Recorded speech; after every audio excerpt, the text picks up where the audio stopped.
இன்னைக்கு நம்ம என்ன பார்க்க போகிறோம் அப்படின்னா மாசி மகத்தை பற்றி தான் பார்க்க போகிறோம். மாசி மகம்னா என்ன, மாசி மகத்தின் சிறப்புகள் என்ன, மாசி மகத்தில் நடந்த நிகழ்வுகள் என்னென்ன, மாசி மகத்தின் போது நம்ம வழிபட வேண்டிய தெய்வங்கள் என்ன, அதற்கான பலன்கள் என்ன அப்படின்னு சொல்லிட்டு நம்ம ஒன் பை ஒன்னாக இப்போ நம்ம பார்க்க போகிறோம். தமிழ் மாதத்தில் 9வது மாதமாக வரும் மாசி மாதத்திற்கு பல சிறப்புகள் உண்டுன்னு சொல்லப்படுது.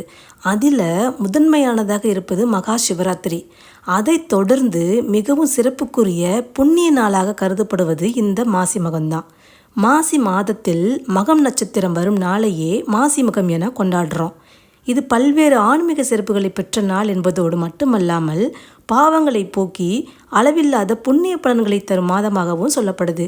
இந்த நாளில் கும்பகோணம் மகாமகம் குளத்தில் புனித நீராட ஏராளமான பக்தர்கள் குவிந்து வருவது வழக்கமாக வைத்திருக்கிறார். அதே போல் இந்த ஆண்டு மாசி மகம் எப்போ வருதுன்னு பார்த்தீங்கன்னா மார்ச் 12ஆம் தேதி புதன்கிழமை மாசி மகம் அமைகிறது.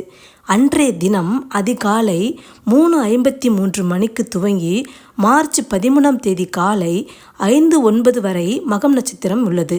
அதேபோல் மார்ச் 12ஆம் தேதி காலை 10:50 மணிக்கு துவங்கி சதுர்த்தசி திதி உள்ளதால் சிவ வழிபாடு செய்வது மிகவும் உகந்ததாக சொல்லப்படுது.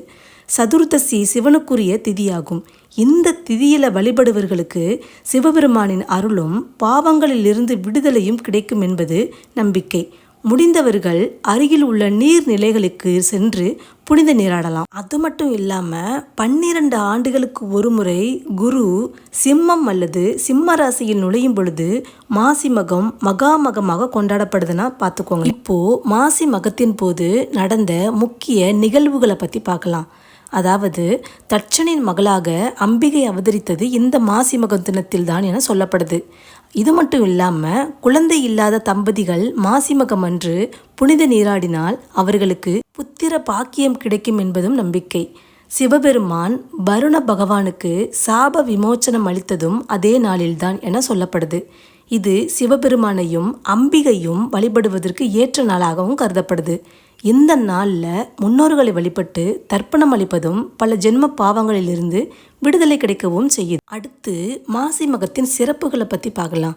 மாசி மாதத்தை கடலாடு மாதம் எனவும் சொல்லப்படுறதுனால இந்த மாதத்தில் புண்ணிய நதிகள், கோவில், களம், கடல் என எங்கு சென்று புனித நீராடினாலும் அது மகத்தான பலனை தருவதுடன் நம்முடைய பல ஜென்ம பாவத்தையே போக்கக்கூடியதாகும். இந்த நாளில் கங்கை உள்ளிட்ட அனைத்து புண்ணிய நதிகளும் கும்பகோணம் மகாமகம் குளத்தில் எழுந்தருள்வதாக ஐதீகம்.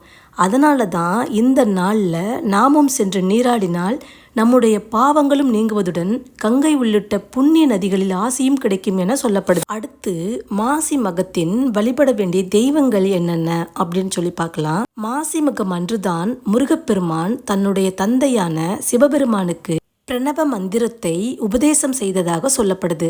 அதே போல பாதாள உலகத்திலிருந்து பூமியை பெருமாள் வராக அவதாரம் எடுத்து மீட்டு வந்ததும் மாசி மகம் நாளில்தான். அதனால தான் இந்த நாளில் சிவபெருமான், அம்பாள், முருகப்பெருமான், பெருமாள், முன்னோர்கள், குலதெய்வம் என எந்த தெய்வத்தை வேண்டுமானாலும் வழிபடலாம். மாசி மகம் அன்று விரதம் இருந்து வழிபடுவதால் சகல சௌபாக்கியங்களும் கிடைக்கும் என்பது நம்பிக்கை. அதனால தான் முடிந்தவரை அன்றைய நாளில் உங்களுக்கு இஷ்ட தெய்வம் எதுவாக இருந்தாலும் அங்கே சென்று வழிபடுவதன் மூலம் மிகுந்த பலனை தருவதோடு மட்டுமல்லாமல் சகல சௌபாக்கியங்களையும் அள்ளி கொடுக்கும் என்பதில் எந்தவித மாற்று கருத்தும் கிடையாது. ஆகவே மாசி மதத்தன்று ஆலயங்களுக்கு சென்று வழிபாடுகள் செய்து இறைவனின் அருளை பெறுங்கள். நன்றி.